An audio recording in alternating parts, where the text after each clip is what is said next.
வணக்கம் மக்களே. இந்த புலர்ந்தும் புலராத காலை வேளையில் நம்ம வந்திருக்க இடம் மதுரை சந்திப்புங்க. மதுரை ஜங்ஷனுக்கு தான் வந்திருக்கோம். ட்ரெயின் நம்பர் 16722 கோயம்புத்தூர் இன்டர்சிட்டி எக்ஸ்பிரஸில் இன்றைக்கி நம்ம ட்ராவல் பண்ண போகிறோங்க. ஒரு ஏர்லியாகவே நம்ம மதுரை ஜங்ஷனுக்கு ரீச் பண்ணிட்டோம். காலையில் 5:40க்குலாம் உள்ளே வந்துட்டாங்க. மதுரையில் இந்த இந்த என்ட்ரன்ஸ் முன்னாடி இன்ட்ரோ எடுக்கலாம், அது முழுமை கிடையாது. ஸோ நேற்று இங்கே தாங்க நின்று நம்ம வீடியோட அவுட்ரோ கொடுத்துருந்தோம். அண்டோதோட அவுட்ரோ அதுக்குள்ளே இங்கே ஒர்க் ஸ்டார்ட் பண்ணிட்டாங்க, கன்ஸ்ட்ரக்ஷன் ஒர்க்கு. அண்ட் இதுதான் மெயின் பில்டிங்காக இருந்தது. இப்போ இது செயல்பாட்டில் இல்லைங்க, உள்ள க்ளோஸ்டில் தான் இருக்குது. டிக்கெட்ஸ் எதுவும் இஷ்யூ பண்ணுறதில்ல. பக்கத்தில் டெம்பரவரியாக ஒன்று வச்சுருக்காங்க, ticket counters, BRS ticket counters.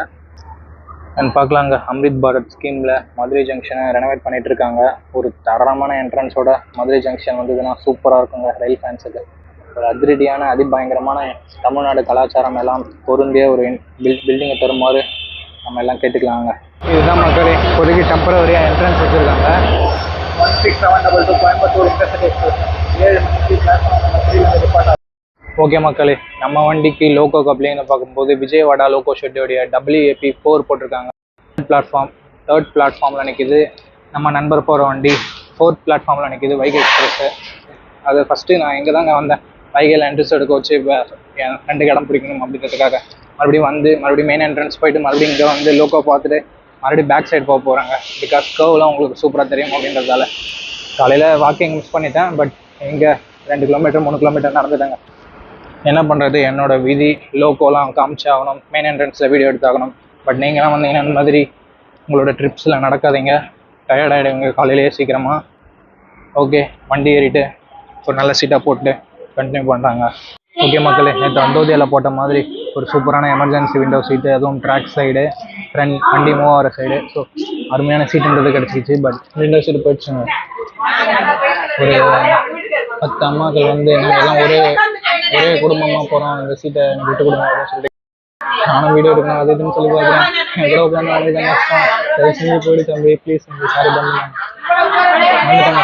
And மதுரையும் எனக்கு பிடிக்கும்னு சொல்லியிருந்தேன். ஏன்னா அவங்க எல்லாமே எனக்கு ஹெல்ப் பண்ணுவாங்க. நம்ம எப்பயுமே நல்லவங்களாக இருப்பாங்க, அடுத்தவங்களுக்கு முடிஞ்ச வரைக்கும் ஹெல்ப் பண்ணுவோம். ஓகே மக்கள், நம்ம train 16277 Madurai Coimbatore intercity express sharp on time Madurai ஜங்ஷன்லேருந்து டிபார்ட் ஆயிடுச்சுங்க. அருமையான ஒரு சன்ரைஸோட இந்த டிபார்ச்சர் நடக்குது. நம்ம வண்டி திண்டுக்கல் ஜங்ஷன், பழனி, பொள்ளாச்சி ஜங்ஷன், அது வழியாக கோதனூர் ஜங்ஷன் போயிட்டு அதுக்கப்புறமா கோயம்புத்தூரை போய் ரீச் பண்ணுதுங்க. மதுரை சந்திப்பு.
வாடிப்பட்டி அப்படின்ற ஒரு ரயில்வே ஸ்டேஷன் வந்து நம்ம ட்ரெயின் ரீச் பண்ணியிருக்கு. முன்னாடி பாருங்களேன், பிளாட்ஃபார்ம் கூட இல்லைங்க.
நம்ம train Kodaikanal road railway station வந்து ரீச் பண்ணிடுச்சு. இங்கேருந்து கொடைக்கானல் 80 கிலோமீட்டர்ஸ் பை ரோடுங்க. அஃபிஷியலாக அவங்களே மென்ஷன் பண்ணியிருக்காங்க ரயில்வே ஸ்டேஷனில்.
இப்போ நமக்கு திண்டுக்கல் ஜங்ஷன்லேருந்து வெளியே வரும்போது 3 லைன் தெரியும்.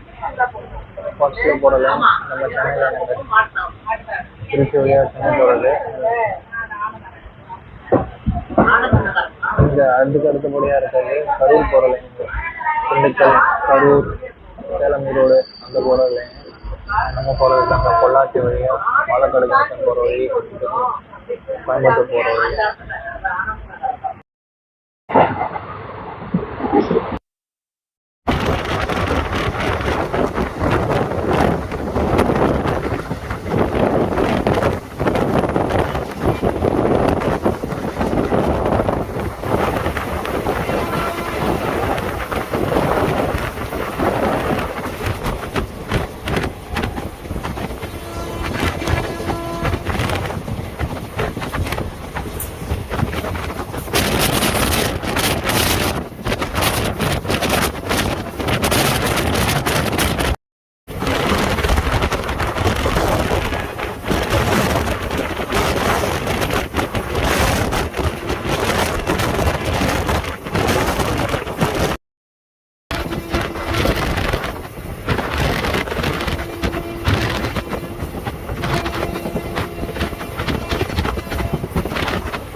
ஓகே மக்களே, நம்ம ட்ரெயின் ஒரு 7 நிமிஷம் டிலேவோட என்ட்ரி ஆகி பழனியை விட்டு டிபார்ட் ஆகி போயிட்டுருக்குங்க.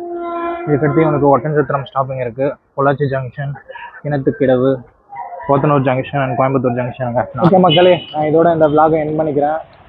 சாரி, எனக்கும் ஆசை தாங்க கோயம்புத்தூர் வரைக்கும் ட்ராவல் பண்ணணும்னு சொல்லிட்டு, பட் நமக்கு வேறு பிளான் இருக்குது. ஸோ பழனியே இறங்கிட்டு இப்போ பாலதண்டா எலப்பாணி சுவாமி கோயிலுக்கு போயிட்டு தரிசிச்சுட்டு அதுக்கப்புறம் ஒரு சூப்பரான லொக்கேஷனுக்கு போகலாங்க. அது என்னன்னு சொல்லிட்டு நீங்கள் அடுத்த விலாகில் பார்ப்பீங்க. அந்த விலாக் அப்லோட் பண்ணியிருந்தேன், கீழே டிஸ்கிரிப்ஷனில் தரேன், செக் பண்ணுங்கள். அண்ட் இதுக்கு முன்னாடி ஒரு நிறைய விலாக் போட்டிருக்குங்க, அது எல்லாத்தோட லிங்க்கும் கீழே டிஸ்கிரிப்ஷனில் தரேன், அதையும் செக் பண்ணி பாருங்கள். நம்ம சேனலுக்கு ரொம்ப ரொம்ப சப்போர்ட்டாக இருக்கும். இங்கேயும் அம்ரித் பாரத் ஸ்கீம்னால என்ட்ரன்ஸை புதுசாக கட்டிகிட்டு இருக்காங்க. பழைய என்ட்ரன்ஸே நாஸ்டாலஜிக்காக தான் இருக்கும், சூப்பராக தான் இருக்கும். பட் அதை விட பிரம்மாண்டமாக கட்டிகிட்டு இருக்காங்கன்னு நினைக்கிறேன். இந்த பழனி முருகர் கோவிலை ரெப்ரசன்ட் பண்ணுற மாதிரி ஒரு சூப்பரான என்ட்ரன்ஸ் கொடுத்தாங்கன்னா ஒரு சூப்பரான விஷயமா இருக்கும். நீங்கள் ரயில்வே ஸ்டேஷன்லேருந்து கோவிலுக்கு போகணுன்னா 3 கிலோமீட்டர் வருங்க. நடந்து கூட போகலாம், நான் நடந்து தான் போக போகிறேன். அங்கே ஆட்டோ ஸ்டாண்ட்ஸ் இருக்குது, அண்ட் குதிரை வண்டிலாம் இருக்குது, நீங்கள் வேணும்னா அதில் ட்ரை பண்ணலாங்க. ஓகே, இந்த வீடியோ பார்த்ததுக்கு ரொம்ப ரொம்ப நன்றி. இதே மாதிரி இன்னொரு நல்ல வீடியோவில் மீட் பண்ணுறேன். Sabari signing off. ஆட்டோவுக்கு ஜஸ்ட் 20 rupees தாங்க கேட்பாங்க. பட் நான் 3 கிலோமீட்டர் ஸ்ட்ரெச்லாம் நடந்து தான் போய் பழக்கம். நான் அவ்வளோ டயர்டாக மாட்டேன். ஸோ நம்ம பாடிக்கும் ஒரு கார்டியோவாக இருக்குங்க.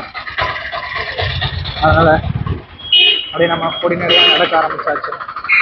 2.6 கிலோமீட்டர் காமிக்குது கூகுள். லாஸ்ட் டைம் வந்திருக்கும் போது சுற்றி போன நாங்கள் இருக்குங்க, 3 கிலோமீட்டர் வந்துடுச்சு.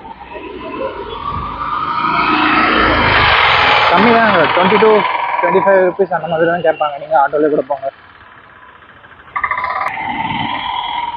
And clock room facility Palani railway ஸ்டேஷனில் இருக்குது போலாங்க. நான் விசாரிக்கல, பட் அங்கே போட்டிருந்தாங்க. நீங்கள் எதுக்கும் ஒரு முறை செக் பண்ணிட்டு வாங்கிக்கோங்க. ஒன்றும் பிரச்சனை இல்லை. கோவிலுக்கு கீழே நமக்கு நிறைய கிளாக் ரூம் ஃபெசிலிட்டி இருக்கும். ஸோ அங்கே கூட உங்களோட லக்கேஜஸை டெபாசிட் பண்ணிக்கலாம். அண்ட் மொபைல் மேலே அலௌடு இல்லை. இல்லைன்னா நான் பழனி கூட ஒரு பிளாகாக எடுத்து போடுவாங்க. பட் மொபைல் மேலே அலௌடு இல்லைன்றதால இந்த பிளாக் நல்லா இருக்காது. ஸோ அதனால் அதை ஸ்கிப் பண்ணிட்டேன்.